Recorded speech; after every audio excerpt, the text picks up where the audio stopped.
Hello, everyone. Before we dive into today's episode, I wanted to remind you that my book, Drummers on Drumming, is available now on Amazon as both a paperback and an ebook. Based on the Big Fat Five segment of this podcast, where I sit down with my favorite drummers to discuss the 5 records and stories that shaped their approach to the instrument, this book is packed with insights from the drummers who redefined how we think about the modern drum set.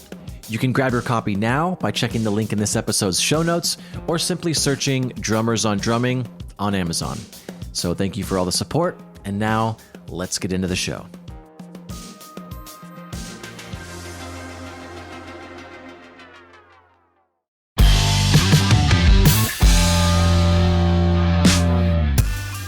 Hello. Welcome back to Big Fat 5, a podcast financially supported by Big Fat Snare Drum.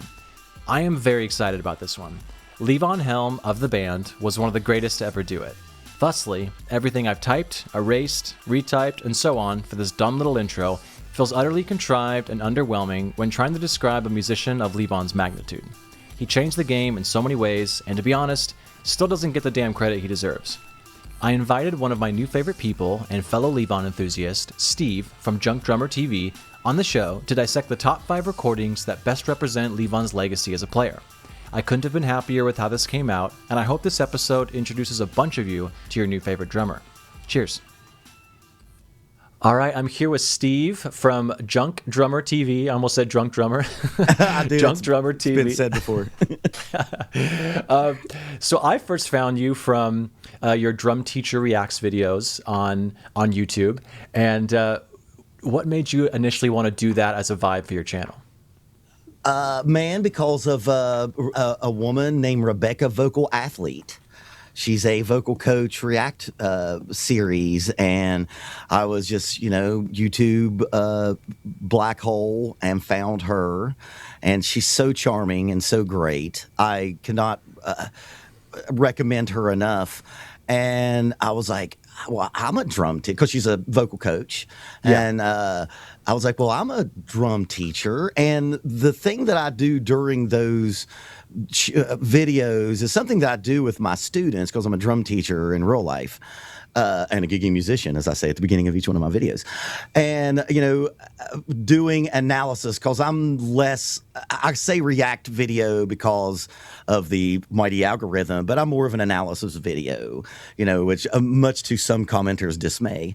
I do that thing with my students because what's more important or more interesting to me is not the how, because the how is really boring and meticulous and repetitive as a drum teacher. But like talking about why a drummer does a thing is much more. It's more interesting and in the long run, saying assuming that the student is good and mechanically sound, why you do something is more important. And I watched a bunch of her videos and I was like, well, I can do this. And I looked up Drum Teacher Reacts, or, drum teacher analysis. And the only other guy was I'm not even going to say his name because he's European. It's like Martin Jovovich. Is he bald? The other bald guy. Yeah, he's the hip flexor. And he did, and he was really, at the time, and I'm not saying I created the movement, but I can say that when me and a guy named Garrett Miller started doing them, a bunch more Drum Teacher React videos, channels popped up. But I'm sorry, brother, I'm getting your name wrong. But he's a competition. We shouldn't be nice to him anyways. Dude, he's great. The thing is, he only does like extreme death metal and speed metal and that. And I was like, oh shit. I was like, no one's doing. I couldn't find a John Bonham one. I couldn't find a Levon Helm one. I couldn't find. And I was like, oh well, here's a market. And my band, the last band that I'm in a couple bands now, but the last band I was in that was touring. We came off the road for after 6 years, and I was like, well, I've got all of this free time, and I'm going to start this channel. So yeah, it's all Rebecca Vocal Athlete, and seeing something in the market that I thought needed to be there, and it was already something that I was doing one-on-one with my students on a regular basis.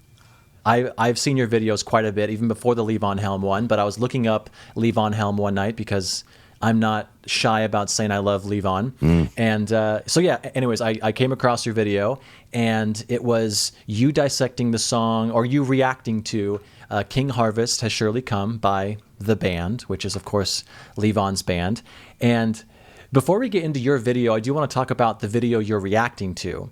And I love the video itself, and I'll put it in the show notes for people to watch it, but it's like a live take from, I mean, is it them recording the second record, or is it just like... No, what that was a promotional video. That would have kind of been like an MTV situation. The reason why they call it an alternate take is it's not the take from the record, but they did that... I think maybe up on Cripple Creek as well, and it was used as a promo video. And it was it's something that kind of surfaced a while ago, but not that far along ago compared to when it was done. You know what I mean? And I'd never seen it before because I'm a band fanatic, and it just showed up on my Facebook feed, and I was like, oh well, this is perfect. And also, I thought maybe it's like maybe the algorithm doesn't know this one as well. So exactly. It's another thing that React analysis video channels have to do is fight the algorithm that copyright claims. But it's also one of my favorite songs, and it was written, or it was filmed for promo. Well, I love it because there's this series called From the Basement, and they do a really good job of, while certain parts are being played, they do camera edits, so it's like, oh well, it's this keyboard thing, and they'll cut to that, and so as an audience member, you're aware of things that you might not otherwise know if you're just listening to it. And that video does a really good job of like cutting to who's doing what, and it's just really well made. And so the video itself is just awesome. Yeah, it was done. That was done in Rick. I think Rick and Richard was living together at the time. It was done in their basement. And that's where a lot of the band record was made, was just in that basement. I love it. All right, so again, go check out that video. But so I had you on because in that Drum Teacher Reacts video, you are very blatant about your love for Levon Helm. And again, people go watch that video as well.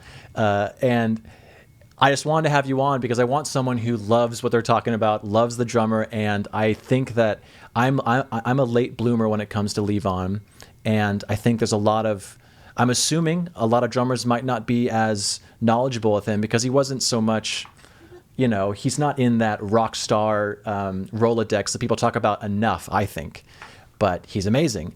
And what you said in your video was Phil Collins made you want to play drums, Dave Grohl made you want to be in a band, but Levon Helm made you want to be good. And I fucking loved that.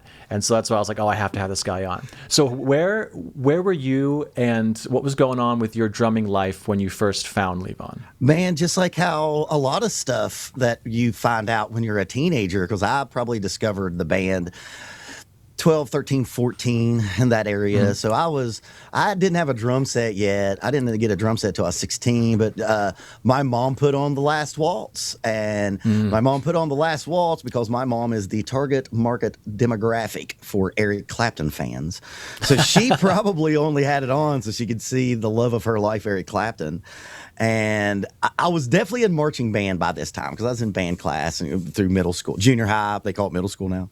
And I just remember seeing this fucking handsome drummer with one of the greatest voices I'd ever heard. Because I'm a Gen Xer, so I was into the big four. I was Pearl Jam, Nirvana, Soundgarden, and I'm from the South, obviously, and I'd heard Southern rock and stuff that my dad was playing, but I'd never heard anything like this before.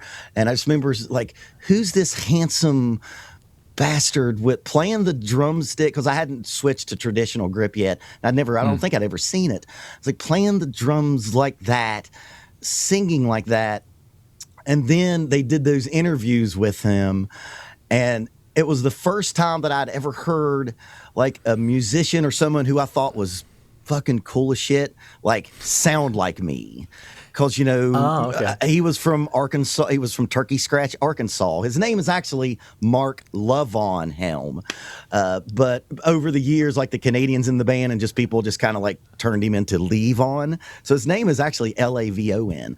But I remember being like, well, that guy sounds like me, and I'm a drummer, and I'm from the South. And and like when I heard him do Ophelia, I was like, this, because again, I was listening to rock music, and I was a punk rock fan, and I liked metal, and it was that classic, like, oh, this is like a birthright for me. Like, this is obviously Southern music. Later on, I found out that he was the only Southerner in the band. Everyone else was, extreme Northerners, being Canadians. Sure. And I was hooked. This was back before the internet, so if you wanted to get that thing and watch it again, you had to get it on VCR. So I definitely got a VCR. I probably got a dubbed VCR tape. I probably found somebody who had it and took my VCR tape over to his house and like dubbed it that way. The Last Waltz, if you don't know what that is, it is probably the most popular, greatest like concert film movie. Now, if you know what Levon thinks about that movie, it is pretty disparaging. It has everything to do with the dissolution of that band and the situation that went on in the music business side of it, because that's another horrid part about the band is here's this great musical group that got destroyed just like every other band that you love through the business side, where publishing wasn't where it was supposed to be, and maybe credits weren't handed out the way they were supposed to be, and nothing will kill a band more than those non-musicians when they get in part of the organization.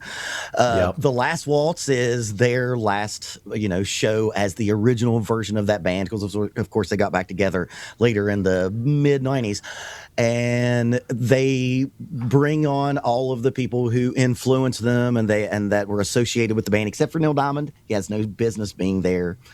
Even Levon says that Neil Diamond doesn't need to be there. And it's just a great movie. Here's the thing about it. It's all overdubbed except Levon. Levon is the only thing that's live on that track. If you watch it, and you can watch it with that eye, and if you're a musician, you'll catch it. If you notice, every time they go to Robbie Robertson, who's the guitar player, during his guitar solo, you can it's filmed from here up, because you can't see his guitar playing because it's all overdubbed. It was not recorded well, and maybe some of the playing wasn't the way it was needed to be. Sure. And that's a downer, but as just an artifact, because again, they overdubbed and it's all them. Yeah. It's just a wonderful experience, especially if you like that music. And I think that is, man, I think it's just really hard. This just might be a bias, obviously. I think it's just hard to watch that and not fall in love. You know what I mean? But it was it was my mom, man. Shout out Big Liz. She played it, and I'm sure she was just wanting to see Clapton play further down the road, or maybe he played Key to the Highway. I can't remember what he played on there, but yeah, I was obsessed. And then later on, as I got into marching band, I found out what traditional grip was, because you play traditional grip in marching band. I was like, oh, that's how Levon did it. So, and then that's why I play traditional grip to this day, because of my marching band history, and because, man, I just saw this handsome Southern drawl, great singing drummer playing drums. The quote, and we had to say this quote. Rolling Stone said that Levon is the only drummer that can make you cry with just his playing, and that's what it is, man. When you hear him sing like The Night They Drove Old Dixie Down, that's man, if that don't hit you in the soul, you probably should keep your shit in the case. You're summing him up in such a beautiful way. I don't even want to add to that. So, so we had you on, or I had you on, because I wanted to break down kind of 5 quintessential recordings that Levon did that kind of sum up his playing, and kind of just a good introduction to kind of put his playing on a cute little platter for someone that might not know where to start with Levon. So you're the exact person I want to have on. So let's just jump into it. Okay. And then maybe we can talk about a little bit of the history of him and the band, and kind of just his whole crew as we go. Because the first one you brought up is called 40 Days by Ronnie Hawkins, which is, of course, earlier in his career as a drummer. So, 40 Days by Ronnie Hawkins from the album Roulette. and it came out in 1959. Yeah, now Roulette is the record label that they were on. Okay, yeah, because it's kind of in parentheses in the thing. Yeah, so, yeah. That may have only been put out on a 45. That was back in those days. That's 59. We're not even dealing with like records as one entity at this point, really. And you think like Beatles' first record is what, 63-ish? Comment section, tell us. What you're hearing with Levon Helm is he is the cornerstone of some of the biggest movements in American music. He's in the band Ronnie Hawkins and the Hawks, and what they were was kind of like they were like an early pioneering, what they would call at the time rockabilly, and what we would call now just like rock and roll. They were there with Elvis and Buddy Holly and Harold Jenkins, who would later become Conway Twitty, and Little Richard, and he was an early rock pioneer. Levon is a walking history of our music, of what we call American music. And at the beginning of it all he was in this amazing kick-ass, at the time they called rockabilly, rock and roll band called Ronnie Hawkins and the Hawk, who Ronnie Hawkins, I'm pretty sure, was from Arkansas. Maybe he was from Mississippi, and another Southerner changing the culture. And this is the thing about with Levon, he was in the band, which was the biggest band in the world for years. Excuse me. He had already been on an album that sold 750,000 records. Like Ronnie Hawkins did a record called Mary Lou, and it was already a gigantic hit. They were on the Dick Clark Show. They were on some other, variety shows, which was the way that you got to see bands live back then. Kiddies, sure, there was a time when you had 2 to 3 channels, no internet, and the only way you could see music was on like the Ed Sullivan Show or Dick Clark. And there's a great performance. Well, it's not a performance because they lip sync back then, of them on the Dick Clark Show playing this song. And what this song is showing, and I wanted to put this up because I could have done a billion band songs and a bunch of stuff he did with Bob Dylan, of course. But this was I wanted to play this because this would show the evolution of Levon's playing, because this is just raucous, low down, scaring your parents in the 50s kind of music. This was the music that Southern preachers were saying, this is the devil's music that's going to send your soul to hell, right? And he's playing like his hair's on fire during this, because if you know anything about the way they were living at that time, they were. Like Ronnie Hawkins and the Hawks were like Vikings that came into town and plundered. You know what I mean? And this track for me sums up that era. And if you know anything about Levon's playing, you won't even believe it's him. It's crazy fast. He's blasting off blazing, 16th notes because it's really fast. Fast. And here's the thing else with that is, if you are a White Stripes fan and maybe an early Black Keys fan, or if you're really into it, like Flat Duo Jets. And I didn't just say I know those were all 3 duo bands, but they were like low down, dirty rock bands. This is where it started. Is this the DNA of those bands started with stuff like Ronnie Hawkins and the Hawks? So that's why I wanted to play 40 Days. Yeah, let's just play the first maybe like minute of it. Oh yeah. I'm gonna give you 40 days to get back home. I done called up a gypsy woman on the telephone. I'm gonna send out a worldwide hoodoo that'll be the very thing that'll suit you. Dude, he's cooking. She'll be back home in 40 days. Woo! 40 days. 40 days. 40 days. 40 days. I'm gonna say she'll be back home in 40 days. 40 days. I'm gonna send out a worldwide super clean. hoodoo that'll be the very thing that'll suit you. I'm gonna say she'll be back home in 40 days. 40 days. So yeah, that's dude, everything from Black Sabbath to I said before, White Stripes, Led Zeppelin, Beatles, it all started there. Everything that we love, man, dude, fucking, you can say Meshuggah started there, because they all come from that rock. Because like, if you juxtapose that to what was going on at the time, we're talking Perry Como and Bing Crosby. You know what I mean? Like crooners, your mom's music. This was the first time that teenagers had their own music, was rock and roll. And much due to the dismay of a lot of the establishment, and that dismay would continue well into the 70s. And Levon was there. He was at the beginning of it. You know, like if you talk about, I can't remember, it's so bad. I can't remember Buddy Holly's drummer and Elvis's drummer and Harold Jenkins's drummer. The guy who played with Jerry Lee Lewis. These were the cats that created a style. They created rock music. And with Levon being from Arkansas and kind of being close to Memphis and Nashville, which was the birthplace of all the music that you love, all you Northerners and coastal people, you're welcome, because the South did all that. You know what I mean? Thank you. I'll say thank you. Yeah. That's where it all came from, right? And, you know, Levon was living where Sonny Boy Williamson, who's a legendary blues guy, was playing a radio show every day or every week. And he was absorbing gospel music, country music, jazz music, R&B music, and all that became rock and roll.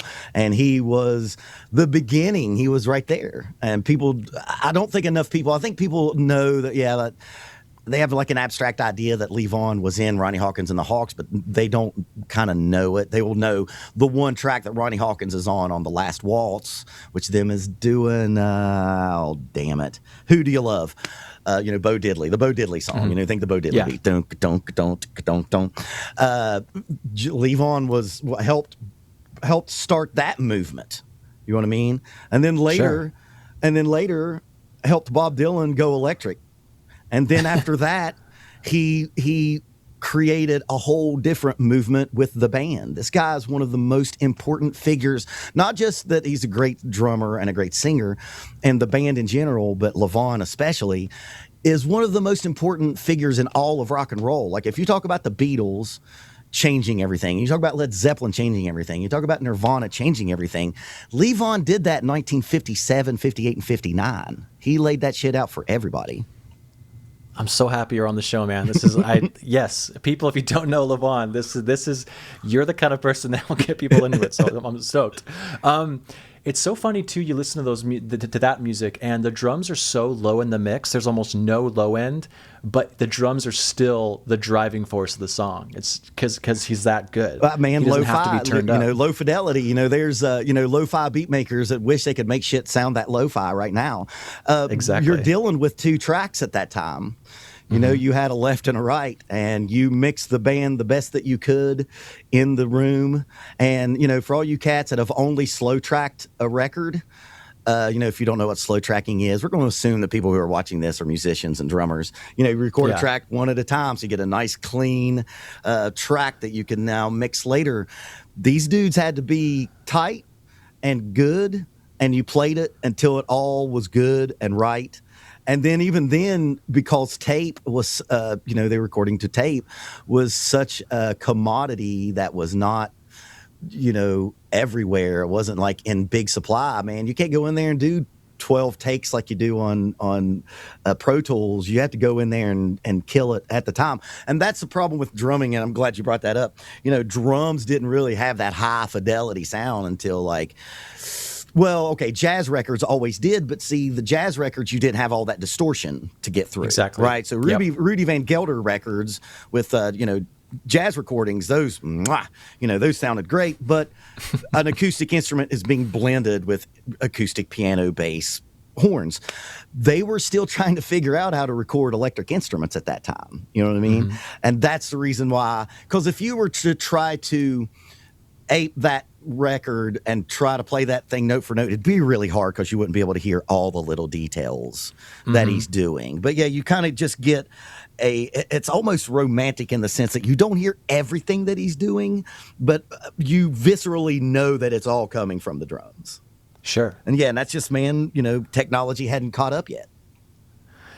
And it goes without saying that I think a big reason why the Beatles and the band and all those bands back in the day that wrote hit after hit after hit, they kind of paid their dues being cover bands and playing the clubs 4 nights or 4 shows a night for years, and they just inherently know what people will react to. They just have that that those instincts that people that just only write in the studio will never have. You know? said it right there, because when he was in the Hawks, they were playing 300 plus shows a year. 2 to 3, 4 hours a night. Yep. It's something that is missing from, and I'm not going to be one of those, I'm a Gen Xer, but it'll sound boomery, to be like, well, the problem with our music today is, but there's something Got to push your glasses up when you say that. Well, you kids. But a lot, and the problem is a lot of these kids don't have enough places to play. It's something that's as old as being a blacksmith.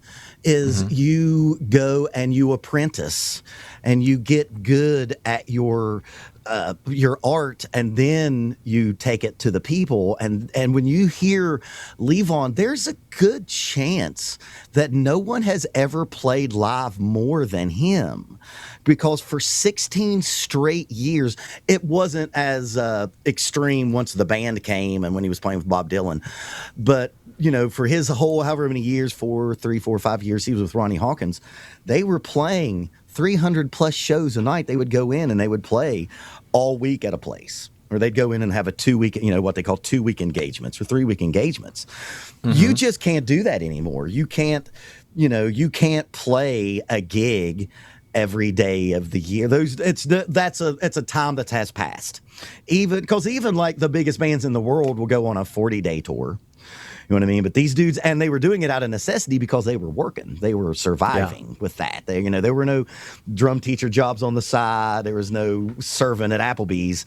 These cats were making music every day, and they did it because they had to survive. And you could say that maybe no one has performed behind the drum set for more hours in front of a crowd than Levon Helm. And you're hearing that. And that's why I wanted to play that first, because when we get into his later era, you're hearing wisdom that can only be gotten doing it in front of a crowd. I talk to this with students all the time.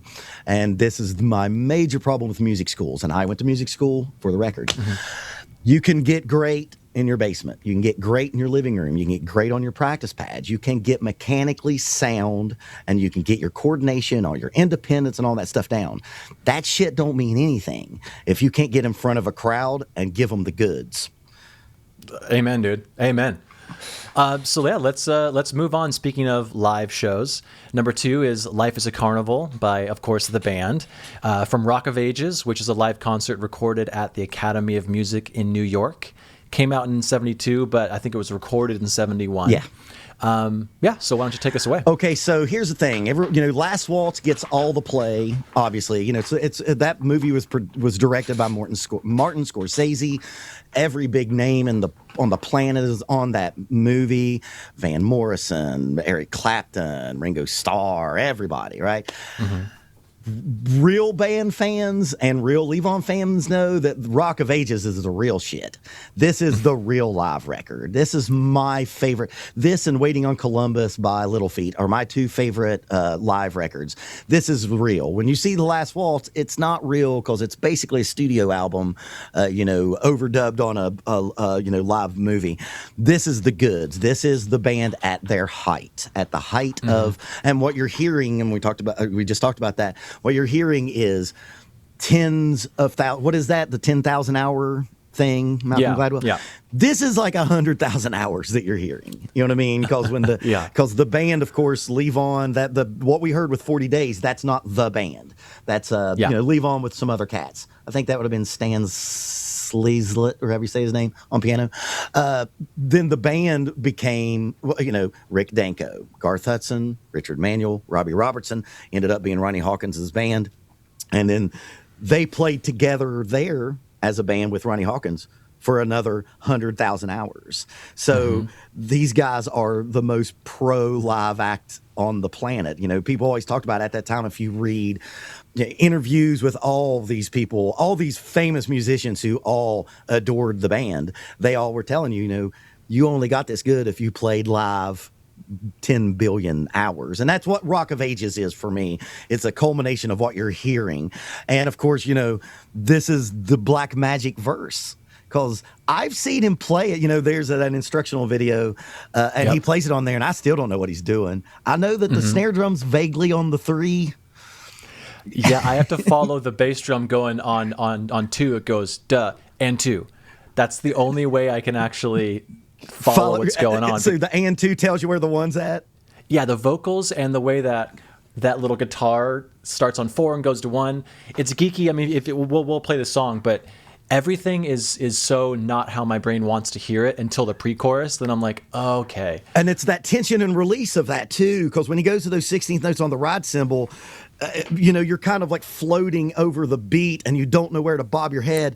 But then when he goes to the 2 and 4, and you're just like, oh, okay, there it is. And it's that tension and release thing that's wonderful. And it's black. I've always just said this verse is just black magic. It's like, I don't know how you do it.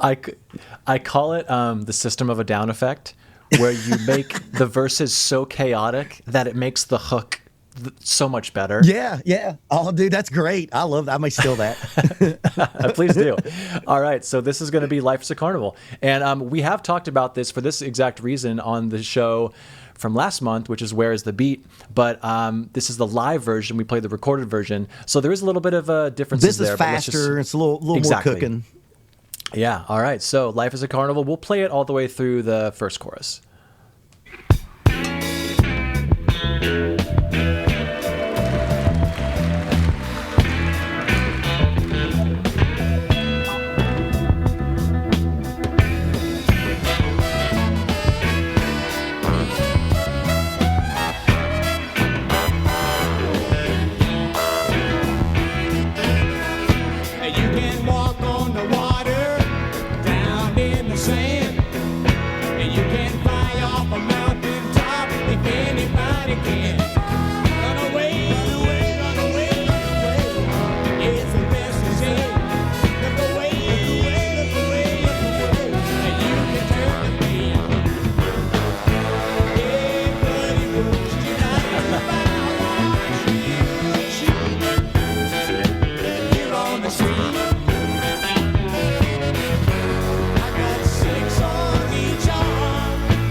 I mean, come on.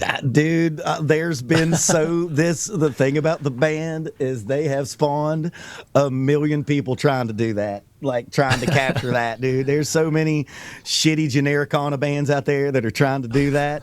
Like, sorry, fellas, y'all can't. It's not going to happen. Just use it as an influence and put it as an ingredient, but don't try to do that, because that's that kind of tune right there isn't, man, I don't think that you can just have like that Nashville system where like we have singer-songwriters and here's a demo and here's 5 cats get in the room and, you know, make this song.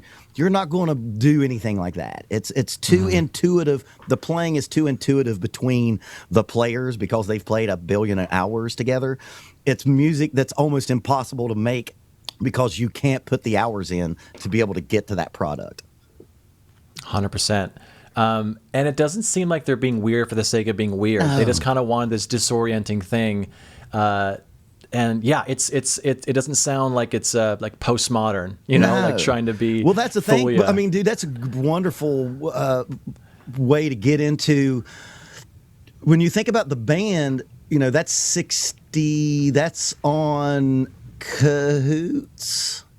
Yes. That's 69, 70, 71. I'm getting all these dates wrong. But this is the time of acid music and psychedelia. You know, we're talking Jimi Hendrix, we're talking about Cream, we're talking about Janis Joplin.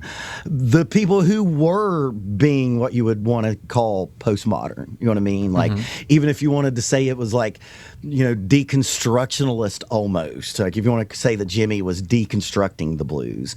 The band was they didn't do it on purpose, I don't think, but they weren't that. You know what I mean? They were like, Yeah. I always think of it as like this, and man, I love all of that stuff, obviously, but like Jimi Hendrix and Cream was like in the sky. They were like in the atmosphere, and the band was like in the ground. You know what I mean? So yeah, you're absolutely right. They weren't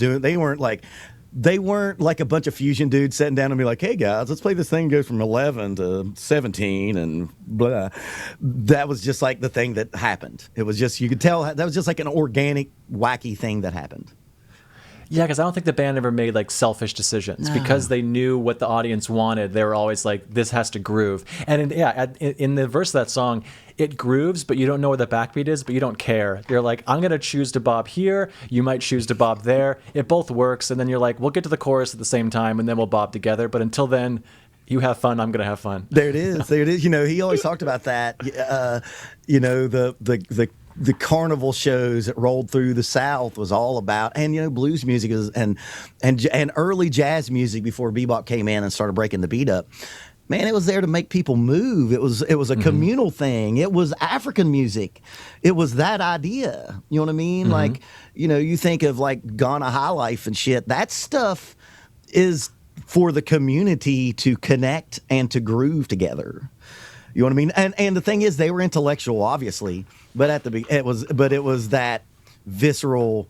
Hey, we all worked hard today. Let's get together and let our hair down a little bit and kick our feet up. And that was at the beginning. That was, at the center of everything they were doing. All right, we'll be right back with the show, but I wanted to take a second to talk about Waves Audio. This podcast would take me so much longer to edit if it wasn't for the Waves Vocal Writer plugin. It rides the fader in real time and keeps both my and my guest audio at a consistent level without the need to overcompress. I also use an endless amount of their plugins for my musical recordings, such as Abbey Road Saturator, CLA Drums, the SSL channel, and many more. We're an affiliate member, so if this show has brought you any sort of value, the next time you purchase any Waves plugins, please use the link via the show notes. You directly support the show and little old me. All right. Now back to the 5 ways to color in inside the lines. Bye. All right, so number 3 is you did reference this earlier in the conversation. The Night They Drove Old Dixie Down by the band from the second record, the sophomore attempt. The Brown record. Exactly. Yeah. Exactly. The one that it's a self-titled. It's just called The Band. The first record is called Music from Big Pink, but the second record came out in 1969. And yeah, The Night They Drove Old Dixie Down. This is their pinnacle. They had great songs that happened after this. And, if you hear Levon talk about it, he really felt that the apex of their creativity and innovation was those first 2 records. And then later on, that would raise its head up every once in a while. Mm-hmm. I like music from Big Pink. There's a lot of ballads on there, and not even their best ballad, because I think, in my opinion, their best ballad is "It Makes No Difference." But the band is a flat out fucking masterpiece. If you're going to talk about top 10, top 20, top 30 records of all time, that is it. It is the record that changed the game. It ended Cream. Eric Clapton heard that and was like, oh, and his exact quote was, "The band has made Cream obsolete." That's the exact quote. You know what I'm saying? And poor Eric, man, he a lot of times he was running into greatness that was better than him, and it was fucking his head up, because Jimi Hendrix almost made him quit playing guitar. Oh my God. Yeah. Yeah, because Jimmy came on stage with Cream and laid and blew him off stage. And it's a real famous story. Like British royalty was there and they all saw it. The band was what we can almost never have anymore. I think Radiohead is the last thing really where the critics and the crowd love it the same. Mm-hmm. It's the critics could not heap enough praise upon this, and the crowd could not get enough of it. And the band is a fucking masterpiece. If you are a musician, and I don't care, because I'm in a metal band, I play in a stoner metal band. I don't care if you're in a prog band. I don't care if you play in a country. If you don't know that record, you're missing out on a lot of information that you probably should have. So this song, The Night They Drove Old Dixie Down, technically it really shows some of like, he wasn't like a legit, learned drummer, although he did go to Berkeley later on. But you're hearing these beautiful buzz roll crescendos that come that when that chorus hits, it hits as hard as anything that you've ever heard. Here's something else, another technical thing about him, and you'll really hear it when we listen to Lookout Cleveland. He didn't really play a lot of big old crash cymbals after his drum fills. I agree, yeah. He had this, and he wasn't a jazz player, but we do know that he was very jazz influenced and loved jazz players. They talked about they were huge Cannonball Adderley fans. Jazz players will do, comping, play a jazz fill, and not do the big old, here's a big old crash on the one, right? Yep. And Levon very rarely did that, and it made the next section, because, I always tell my students that, a crash cymbal is like kind of the big letter at the beginning of the sentence or the punctuation at the end. It introduces and ends. Well, Levon like snuck the next part in. So it would be, even when he does the big buzz roll, I don't think he really plays a big, huge, fat crash. And it made the parts mysteriously move from one to the other. Yep. And I love playing ballads. I love playing ballads. The two best ballad players that's ever happened was Levon and Nigel Olsson, who played for Elton John. And this is a clinic on contemplative, low volume ballad support from the drums. Drummers out there, just because the tempo is low and the dynamics is piano doesn't mean that you can't still kick ass. And still can't, and you can't, can't be creative and set a mood. And this is a perfect mood song. And from like a lyrical standpoint, this song here reminded people. And it was written by Robbie Robertson, a Canadian who became obsessed with Southern culture. And man, let's be honest, the Civil War is a sin that we in the South have dealt with and have been atoning for generations now. And this song was Robbie Robertson's attempt to remind people that everyone that fought in that fucking war weren't all slave owners. They were the playthings of the rich people who actually owned slaves. This song reminded people, and it almost like it reminded people that like we're still human down here. We're sorry, we fucked up real bad, but this culture is beautiful despite the horrid things that happened at that time and for the reasons that it did. And that's why just that alone, lyrically, I think it's one of the most important songs that's ever been written. So yeah, with that in mind, let's fucking check this song out. Yeah. Virgil Kane is the name, and I served on the Danville train. Till Stoneman's He played a lot of syncopation on the bass drum, a lot of E's and U's. In the winter of 65, we were hungry, just barely alive. Talk about the summer of 1865. Richmond had fell, it's a time I remember oh so well.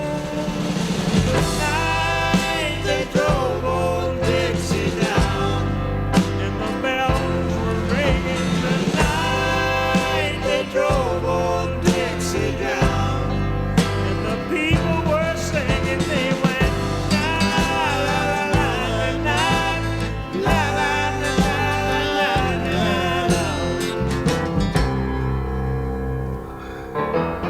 Back with my wife in Tennessee, when one day she called to me. That. Yep. I was going to make sure I keep that one in there. Come see, there goes Robert E. Lee. Now I don't mind chopping wood. And I'm going to keep this in. There's a fill he does after this chorus going back in the third verse that's like so elementary but so badass. They should never have taken the very best. The night they drove old Dixie down, and the bells were ringing. The night they drove old Dixie down, and all the people were singing. They went la la la la la la la la la la la.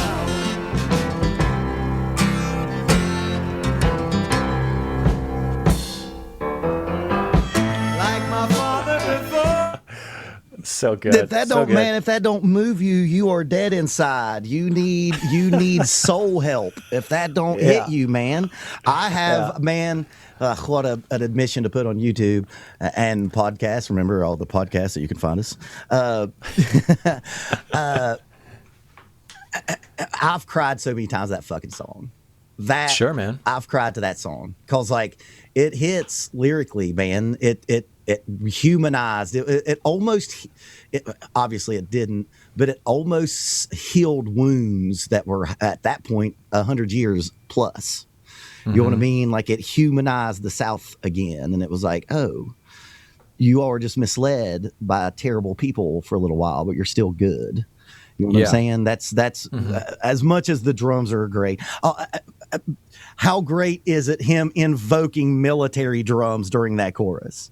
100%. You know what I mean? You can hear like, oh, that's the military side slung snare drum going into battle and such, man. It's it's one of the most important songs that's ever been written. It's just his vocal track is his vocal you know, Robbie Robertson said that he wanted to write a song that Levon could sing better than any song that's ever been sang, was his quote. And he did it. You know, that's writers out there. It's very easy to just write inside of you. But if you're in a band situation and you know how to utilize the members that you have, now you're cooking. And Robbie did that wonderfully. He knew that lyrical content would connect to Levon on, you know, like a DNA cellular level, and you can hear it. You know what I mean? Yep. And we can't go without saying these next two tracks and this one. This is a sound of a band in a room working together and recording that live. There might be some overdubs. I think there's maybe some horn overdubs at the very end by Garth. This is a band playing that shit live. There's no click track. There's no nudging notes. There's no cutting and pasting. Those are cats. This is truth. This is truth at its. And I'm not saying that if you do those things, because I have to, that those can't Me be true. too. You know what I mean? I got a session tonight. I'll probably do a little nudging. Totally. You know what I'm saying?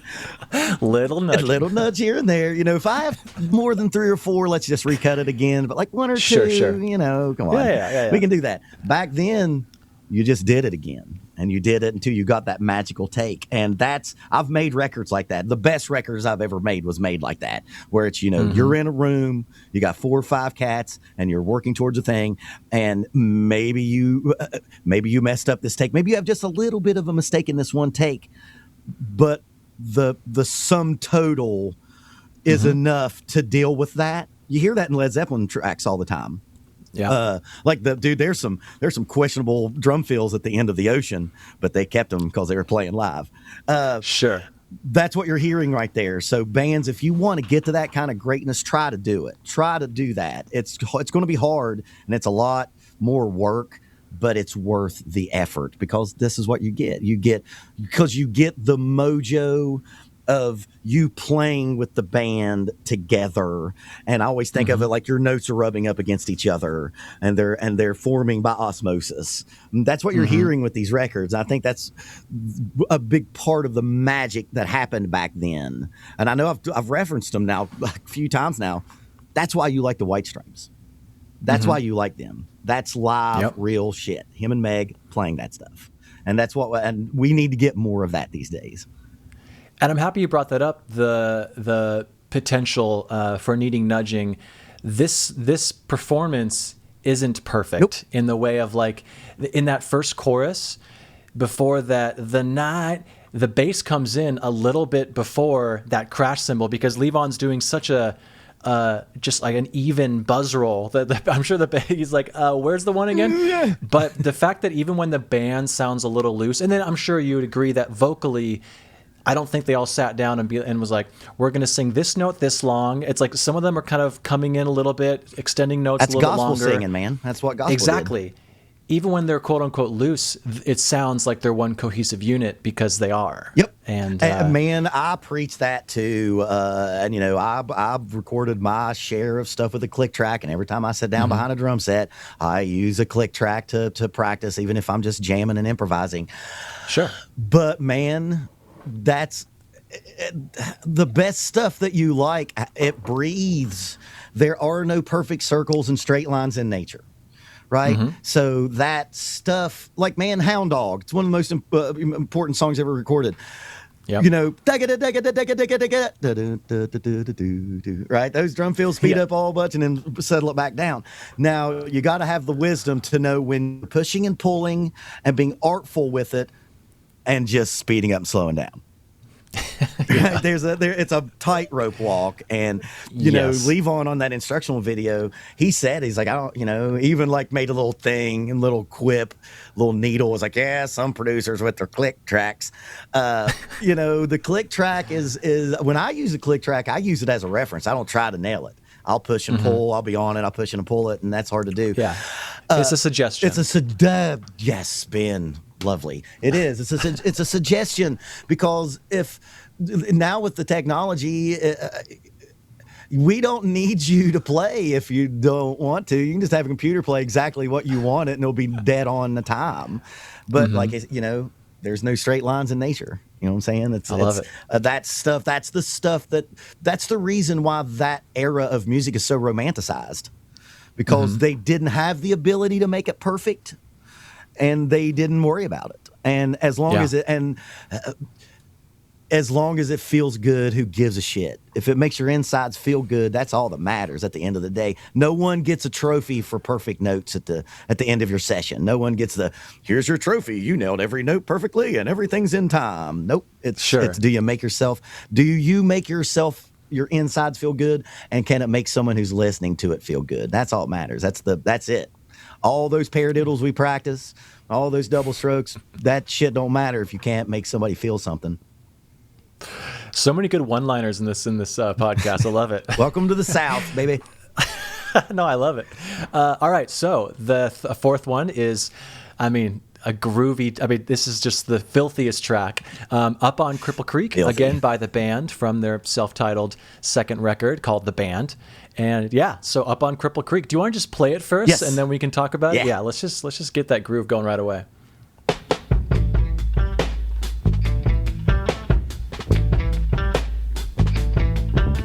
When I get over this mountain, you know where I wanna go. Straight down the Mississippi River. Those keys, so good. Garth Hudson. The Lake Charles, Louisiana. Little Bessie girl I once knew, and she told me just to come on by if there's anything that she could do. Up on Cripple Creek, she sends me if I spring a leak. She mends me, I don't have to speak. She defends me, a drunkard stream if I ever did see one. Good luck had just stung me to the racetrack. All right, let's stop it there so we don't get sued. Yep. All right, let's go. Man, I always think of this as like it's not the best description. It was the best way I've been able to describe it. It's like it's a soft funk. It's funky as hell. Like, I think a lot of people, when you say funk, you may immediately think Steve Jordan, and you should, and you know that's hard slamming. This is it's the same. It has the same DNA, but the eye color's different. Like it's you know, he was a big New Orleans fan. Like when he's playing that 1E a 2, he's not going 1E a 2 on the bass drum. Is right swung like crazy. And if you put a metronome on that, If you tried to beat doctor that, you would destroy that tune, right? It would just Sure. be destroyed. It's the big thing right there, and it's the thing that I have made quite a few pennies and dimes on, is that left hand broomp. You know what I mean? That Oh, yeah. Just that dragging into the next one, and almost like doing a drag and almost dragging as well. It gives it that lope, and that lope is New Orleans as shit. Like, that's as New Orleans as you get. Oh, it's so good, man. I have so enjoyed getting ready for this, because when you texted me about it, I was in the middle of students. I was teaching, and I was like, "Fuck yeah, sure, yeah, man, I'll do fucking Levon Helm." And then later, I was like, "Oh damn, I got to make sure I got my shit together." And Well, you do, by the way. I've been listening. I always go back to Rock of Ages and the Brown album, on a regular rotation. But I've been just delving into it, and I really can't wait to play tonight in the studio, because I'm gonna that stuff's in me right now, and it's the best. God, I love that song so much. Yeah, and this is a good example of something that he does in a few songs. There's actually two things I'm going to say, which is because of course he's singing. I'm not sure if we've made that clear. Oh yeah, he's a vocalist. He's a vocalist in the band too, and singing at the same time. Exactly, and he does this thing where he'll end his fill or his groove on an and at the end of a vocal hook. Da-do-ga-do-ga-da. Bum. He also does it in the wait. He just kind of ends on this disorienting and, so it kind of lets the vocal kind of linger for a second, and then there's always like a pause in the songs I'm referencing, and he does this little fill before it goes back into the verse. And like the 3 or 4 times they do it in the song, it's always a little bit of a different variation. One of them's like da boom boom, and then the next one would be da boom boom, or da boom boom. It's always a slight one. So when you're listening to it and you're air drumming in the car, you're like, oh, this is the third one. He does this, and then when you get it right, you're like, yes, I know the song now.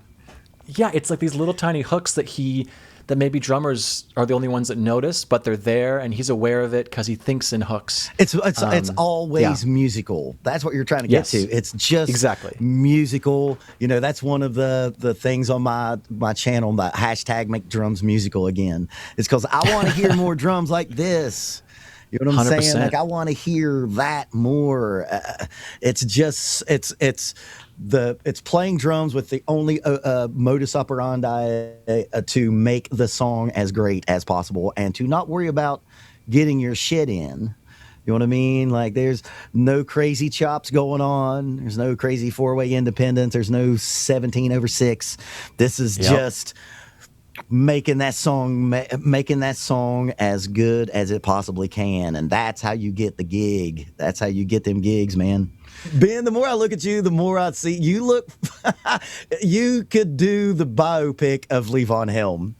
If your hair was that's in my future, dude, I am so into that. It needs to be a little lighter, a little blonder. Yeah, dude, you totally. fucking look like Levon Helm. That's crazy. That's the nicest thing anyone's ever said to me, Steve. I'm gonna send you some vests. I'm gonna send you some Chelsea boots. We're gonna hook you up, man. Well, I was gonna say one of my favorite drummers, and I was lucky enough to tour with them, is Jesse Congos from the band Congos. And in that band, they all 4 sing, all the brothers. And watching him play every night, and he sings quite a bit of the songs, you don't realize how little you have to do as a drummer until you're singing the songs. And I think that's a big reason why Levon was so musical. It's because he knows when you just need to hold it down, because he never gets in the way of the vocals. And yeah, Jesse did the same thing, and it's just such a... I would recommend maybe start singing along to your favorite records while you're playing, and you're like, oh, it does feel good if I don't do that open hi-hat on the 4 that I always used to do. Well, okay, put it like this, and it seems like you're a traveled guy. Who is the person in the band that tells you to play less the most? The vocalist. The fucking singer. Because they know you're on my shit, dude. You're in my shit right now. And these vocals, and I have a saying, the vocalist wins. Whatever Yeah. they want, give it to them. Whatever tempo they want, give it to them, right? Because that's the number one. It's the number one thing. You know, we can sit here and we can dissect drum parts, and then there's going to be a bass guy doing the bass parts, and there's going to be guitar parts, guitar guy doing that. Yeah. But man, at the what people care about the most is the vocals. And you are there to serve that. And when you're right, I'm not much of a singer, and playing drums and singing is such a chore. You know, it's a fifth limb you got to deal with. You got to keep this shit in time, and then you got to stay in tune here. It's impossible. It's ridiculously hard. But that's a great piece of advice. Sing along, so then you can role play what that singer is dealing with. And that will, again, allow you to be more musical, because, you know, your mom at the house listening to the song that has enriched her life gives two shits about your drum fill. You know what I mean? They want that vocal to hit them. Yeah, that's great, man. I'm stealing that too. Please do. This is all free, man. Sing along so you can hear what the vocalist is doing. Yeah. All right, so last one is Look Out Cleveland, which again, you said you wanted to talk about a few things from this track. But again, from the self-titled album, The Band, 1969, the Brown record. So go ahead. Man, I wore my band played a lot in Cleveland. Shout out Cleveland and your closed down factories. It's such a weird town. I would play it on repeat on the way because I always drove the van. Which I found out through the video. I just read his autobiography that he always drove all the gigs in the early days. That makes sense. It's such a drummer thing, right? We want to be in control of everything. We want to control the tempo, the volume. And we're going to drive the car, right? The heat, the air conditioner, what's on the radio. And I would play this on repeat. And it got to the point where, like, we started playing it. I was like, well, fuck, we played Cleveland, 4 times this year, so we'll play this tune. Sure, yeah. It's the one song where you really hear him punctuating crash cymbals. I wanted to add this in so you can hear him play a little bit more what you'd think of a traditional drum fill crash, big boomy crash at the end. What I love about this is the way that it's basically 2 genres. That verse is basically a country song that just smashes into this big rocker when they're singing about Cleveland and Houston. This is one of my favorite songs. There are songs by the band. I know it sounds like I'm just a sycophant. There are band songs that I don't like, but but dude, this one, it just hits, and it's just that they hated that label country rock. They hated it. Like Tom had that really famous cover of them, drawing the caricatures, and it's like the new kings or sounds of country rock or whatever. And they hated that. They had all that stuff in there, but this song is as country rock as it gets. It's a country verse banging into this just kick-ass rock chorus. Cool, let's just play it. Richard Manuel on piano. Starting with the chorus first, which is kind of atypical. Storm is coming through, and it's running right up on you. Look out, Houston, there'll be thunder on the hill. Bye-bye, baby, don't you lie so still. Was Wednesday evening when first we heard. And it's not straight, it's just that low.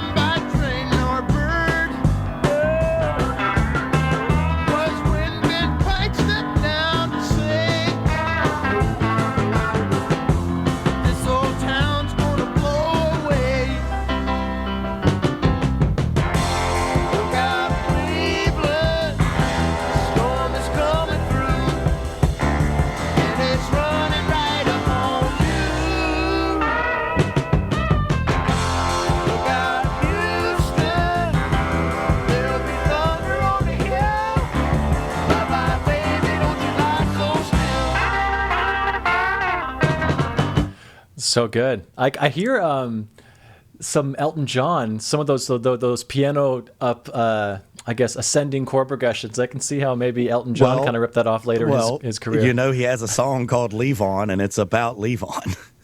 Oh, I didn't know that. Yeah, dude, Bernie Taupin, who was his writer, and dude, everyone, just like everything in America, those British cats they wanted our shit so bad, it was killing them. Like Elton John, Yeah. he on many occasions talked about the band's one of his favorite things ever. He wrote a damn song called Levon. Well, That's awesome. Bernie wrote the lyrics, and he put the music to it. Sure. Yeah, it reminds me of the Muddy Water. I think it's a Muddy Waters or Howlin' Wolf quote. Like he went over, I think it's Muddy Waters. He went to England. And all that the British first wave of British music was just white British cats wanting to play like Southern black blues guys, right? Mm-hmm. That's what the Rolling Stones were. It's what the Byrds were. And Yep. he said, yeah, and like they brought him over. I'm pretty sure it's Muddy Waters. Brought him over and did a tour, and it was like British rock royalty coming to to study at the feet of either I wish I knew which one it was. Comment section, tell us. And he came back, he's like, yeah man, he's like, those British cats, they wanted to play blues badly, and that's the way they did it, badly. It's man, the band is a wonderful reminder of the good parts of the South. We started it all. Jazz music, blues music, gospel music, rock and roll. It all came from there. And Levon was the cornerstone of a lot of that. Like the building blocks of everything that we listen to comes from this. Now, there's a bunch of others, right? We can talk. Sure. This could be a 17-hour podcast about that thing alone.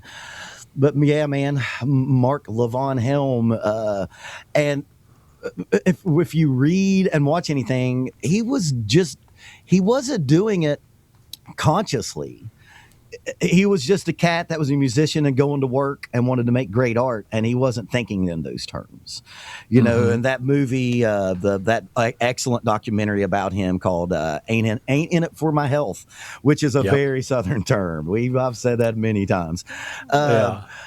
He turns down a Grammy, a Lifetime Achievement Award, because that stuff didn't mean anything to him. What meant stuff to him was playing music with his brothers and making wonderful art that made other people feel good and put a few dollars in your pocket. You know what I'm saying? Like he was creating and changing the game, but not doing it consciously. Like so many people, I've made those records where the singer's like, this is going to be the, like, nah, man, if you're trying, you're not gonna, you know what I mean? Like if you're trying, you're not going to do it. That's what he was. I say it all the time. And I have a quote that when you're done, I want to read at the very end, that, Levon is my everything. I love everything. Vinnie Paul from Pantera is one of my favorite drummers. I love Mr. Bungle, and I love, that reminds me, that lope, and this goes, we're doubling back. That lope in that song, especially on that, the best way I've ever heard that described was Billy Martin from Medeski Martin and Wood, who's a master Brazilian drummer and a master funk master. He's one of my favorite drummers of all time too. He said that like that lope, and you hear it in Brazilian music, you can always tell the difference when a Brazilian's playing Brazilian and when someone learned that stuff out of a book. He said it's like if you took an egg and if you rolled it like top to bottom, like that thing.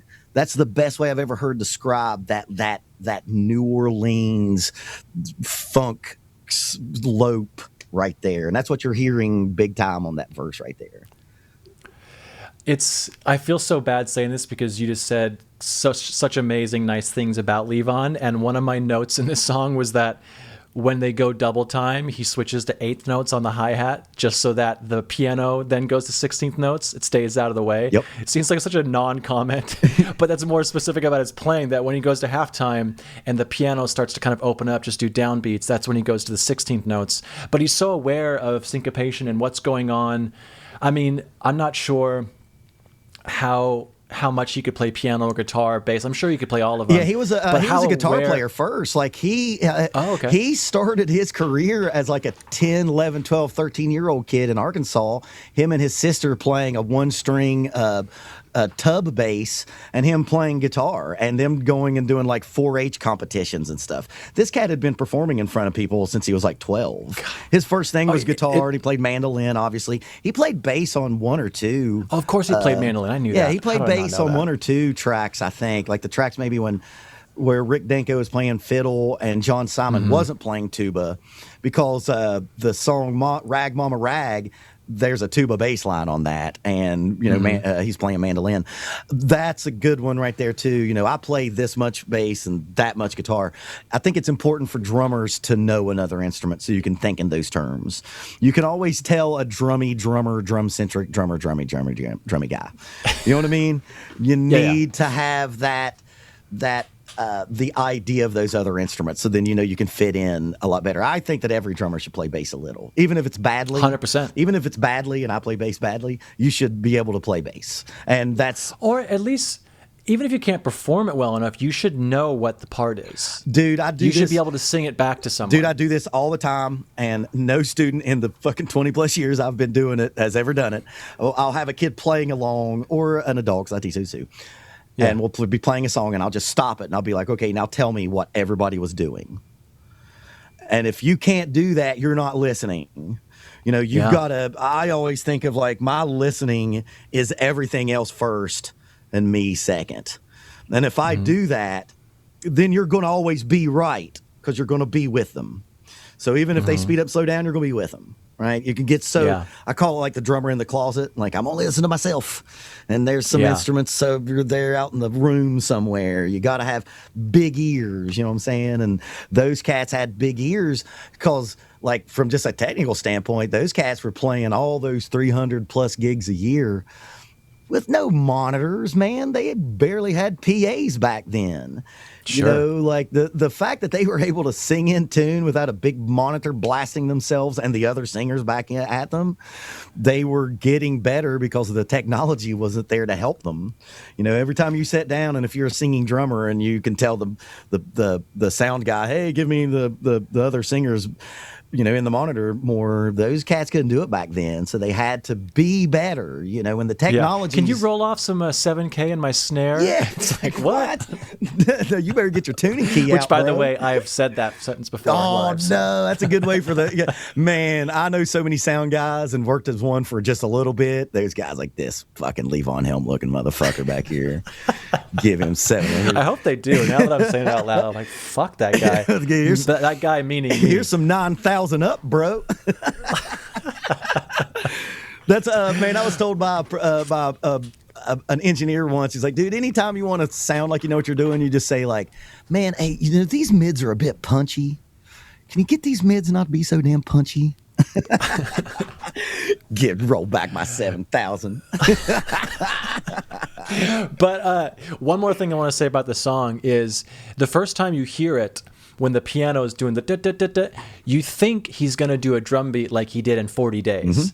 That's what you assume is going to happen. And then, of course, in Levon, he talks about this, how he made the style of music they were playing so innovative is he would do that halftime funk. And so when he comes in on it, you're like, of course Levon does this. This is what the song needed to be. Yep. And then he, tips his hat to it when they go back to the verse. But by that time, he had been doing that style for so long. What you're hearing him play with the band and with Bob Dylan, because we didn't talk about enough about Bob Dylan. Maybe touch on it a little bit. That was, he talked about, it was like, man, I had done that raucous, over the top, fast as shit, blazing stuff for so long. He just wanted to breathe a little bit more. And I've got a friend who says that, like, all good musicians, well, of course you'd say this, all good musicians should be in a jam band first, because you learn how to overplay and you get your chops real good by overplaying. And then when you stop playing that horrid music, then you learn what not to do. and you can take away all that other, stacked up bullshit that you did before by overplaying and, improvising the jam. It's what you're hearing with Levon is like he got all those chops by playing way loud because the drums weren't going to be mic'd in 1957.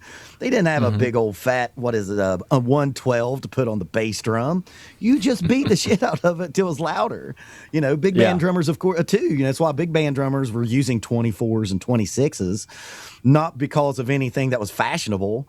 They had to be heard through a 25-piece horn band, right?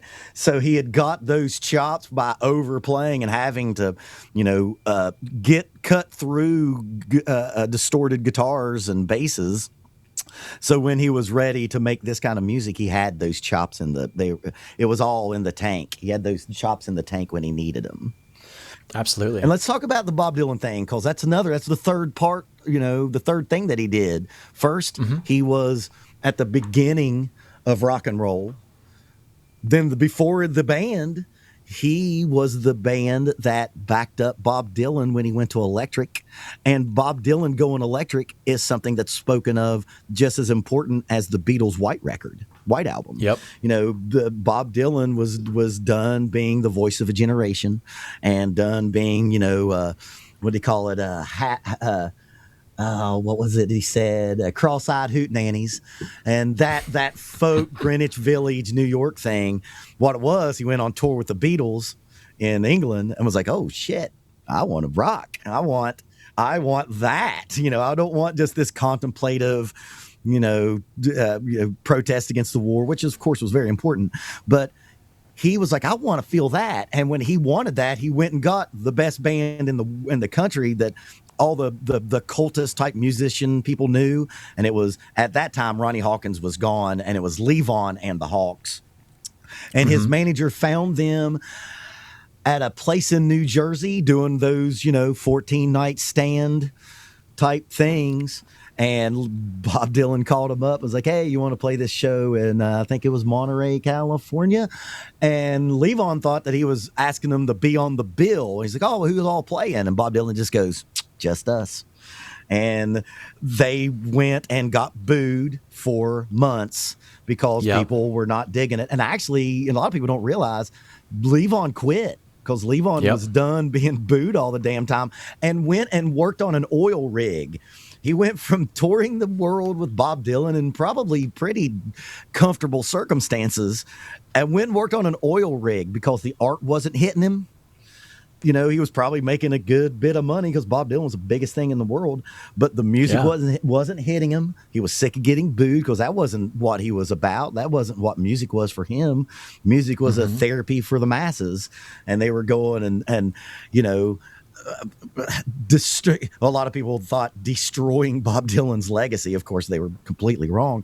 Levon was at the beginning of the thing that shocked the world when he strapped on that. I think it was a Tobacco Burst Stratocaster. Bob Dylan set the world on fire. People couldn't believe it, and he was inspired by the band.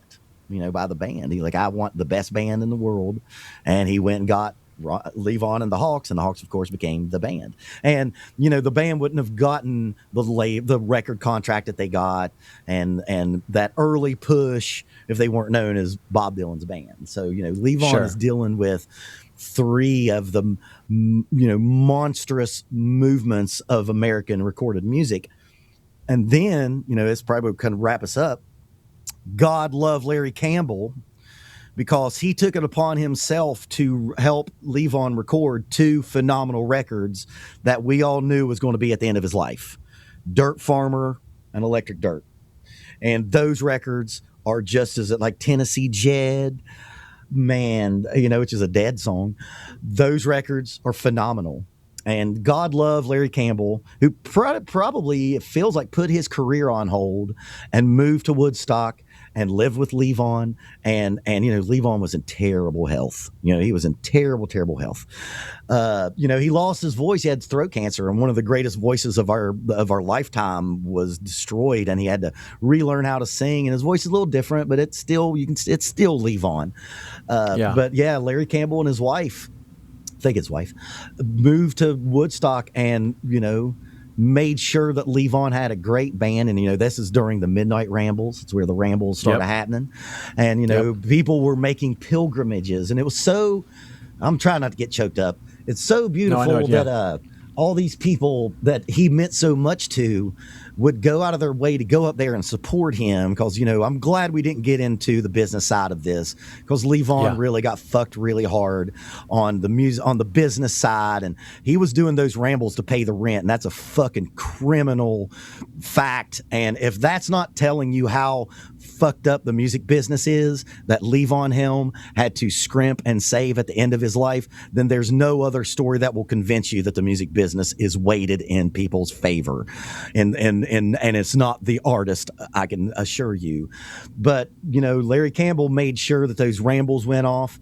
The very last ramble was Los Lobos came up. So all these bands that loved Levon got to come up there and play with him and give him love. And if you know anything about Levon, if you know anything about the South, that's what we like, man. We like friends and family getting together, having a good time, maybe imbibing, maybe smoking a little something, and just having fun and making good music. And that ending of Levon's life really brought him back to the beginning when he was a fucking 12-year-old kid singing with his family in his living room. And it's wonderful that such a beautiful man got to have that at the end. Because if you know anything about Rick and Richard, they met really untimely ends. And of course, Garth Hudson's still alive and Robbie Robertson is still alive. But that, man, if I could ever meet Larry Campbell, I think I'd kiss him on the cheek and just be like, thank you so much for making sure that these things happen and that we have these two phenomenal records. If you like the band, you gotta listen. Electric Dirt's great, but Dirt Farmer is a masterpiece, and you hear him playing drums at a high level again, and that voice is wonderful. And of course, his daughter Amy is on it, and that's so many in the music business. The end is so sad and shitty, and Levon got to have a wonderful end. And that, man, what more can you want out of life? Is you get to do exactly what you love, and the thing that you love enriches and makes other people feel good, and then you get that. I mean, that's, man, if that, like, that's what you're supposed to do, isn't it? Like it's when somebody talks about the meaning of life, that would be like Levon's life. Do the thing that you love, make $1 or $2 so you can eat, and make other people feel good. And how many people have lost a girlfriend, a love of life, and just sat there and bawled? It makes no difference. You know what I mean? And like got you through. You know what I'm saying? Like there's nothing more that you could want to do in life than do that. And Levon got to do that wonderfully. I love it. And I do want to say one thing before I'm going to let you have the quote that you said you prepared.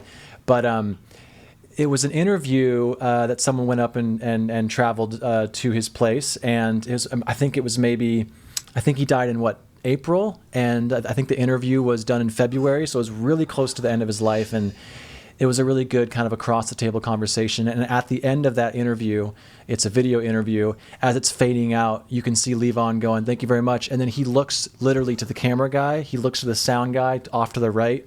He makes eye contact with everyone as it's fading out, saying, "Thank you so much."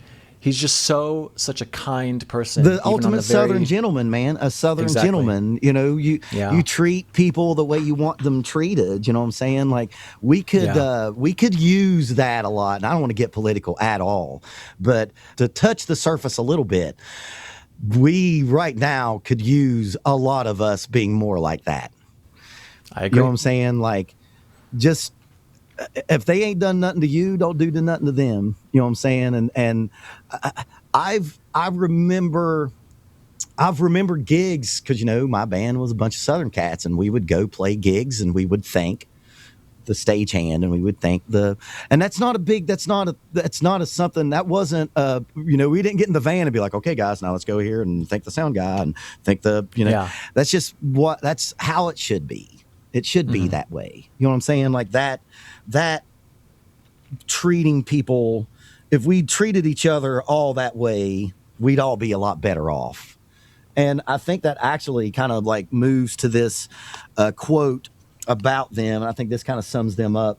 This is written. Oh yeah, let's see, who was this? This is written by Al Aronowitz, who was a reviewer at Rolling Stone, and I think this is about. I'm pretty sure this is in reference to music from Big Pink. Okay, and let's see.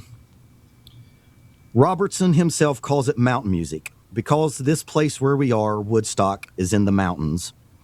Then he goes on, the kind of album that will have to open its own door to a new category, accompanied by all the reasons for the burgeoning rush to country pop, by the exodus from the cities and the search for a calmer ethic, by the hunger for earth-grown wisdom and a redefined morality, by the thirst for simple touchstones and the natural laws of trees. And if that doesn't tell you how you should live your life and how you should approach your art, then you're probably doing it wrong. Ugh, I love it, man. So how can I hate doing this at the end of every episode, but I do want to give you a little bit of a chance to do some self-promotion. So Steve, how can people find you? Where can they see your channel, listen to the music you're on? Because you're obviously a killer drummer. You've been sending me videos. And fake. I'm a competent hack. Okay. You can see me on Junk Drummer TV. I've got I think I'm up to 108 videos of me reacting and analyzing everyone from Levon Helm to Josh Dunn of the 21 Pilots to Danny Carey, because if you're a drum channel, you are contractually obligated to make 17 Danny Carey videos. And again, I love Danny Carey I love Danny Carey probably not as much as Levon, but I love Danny Carey. And I've also got a bunch of other little stuff. If you want to see me play, I don't really promote the music that I do because I do try to stay anonymous. I know that sounds completely silly to be a YouTuber and to be anonymous, but I do. It's a Southern thing. But I do have, if you want to hear me play, I do have a playlist of me playing. So there's a bunch of me in there playing if you want to hear me. But don't listen to me. Go out and listen to the band because that's better anyway. But yeah. All right, man. Well, thank you so much. I'm so happy that I was able to have you do this because you exceeded my expectations times 1,000. So thank you so much, man. It was an honor to get to come on here and talk about my hero, and I appreciate you giving me the opportunity. Awesome, man. Well, have a great day, and I'm sure we'll continue talking. So thanks, man. I'll see you, brother. And that's the show. Be sure to subscribe, and if you're listening on a platform that allows for ratings or reviews, do that. It helps more people find the show, which means the show will get better and bigger, and hopefully I'll have a chance to sell out one day. But you'd be an OG listener that could brag to all your friends. Anyways, also, why don't you go ahead and check out bigfatsnaredrum.com and follow us on Instagram, Facebook, Twitter, and all the socials. Just search for @BigFatSnareDrum and you will find it.